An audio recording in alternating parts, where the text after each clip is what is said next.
Hello बच्चों, let's see the question. कह रहा है कि match the column 1 with the column 2। Column 1 में कैरेक्टरिस्टिक्स लिखी है, कॉलम 2 में मेथड्स लिखी है। पहला कहता है बेटा कि quantitative estimation of carbon and hydrogen in organic compound. तो बस ये बताना है हमें कौन सा मेथड है। तो बेटा कार्बन और हाइड्रोजन को निकालने के लिए हम लीबिग मेथड यूज करते हैं। ठीक है, तो यहाँ पे क्या आ जाएगा, आर आ जाएगा। ठीक है, वन का। फिर सेकंड कहता है कि equivalent mass of an organic compound. देखिए इक्विवेलेंट मास निकालना है ना, तो silver salt one of the method होता है बेटा, यूज कर सकते हैं। क्या यूज कर सकते हैं? इक्विवेलेंट मास निकालने के लिए सिल्वर सोल्ट मेथड बोलते हैं इसको बेटा। ठीक है, इसमें होता क्या एक्चुअली में सिल्वर सोल्ट मेथड में, ये बेटा डिटरमाइन करने का काम आता है हमारे। एक्चुअली में जनरली हम किसके लिए करते हैं, कार्बोक्सिलिक एसिड के मोलेकुलर वेट वगैरह को डिटरमाइन करने में काम आता है। ठीक है, तो कार्बोक्सिलिक एसिड का क्या करते हैं बेटा, वो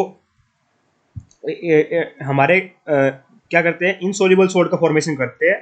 ठीक है, जो जो जिसको हम हीट करने पर हमें क्या मिलता है, रेजिड्यू मिल जाता है मेटेलिक सिल्वर का। तो उस रेजिड्यू को हम फिल्टर करते हैं, ड्राई करते हैं और एस्टिमेशन कर लेते हैं।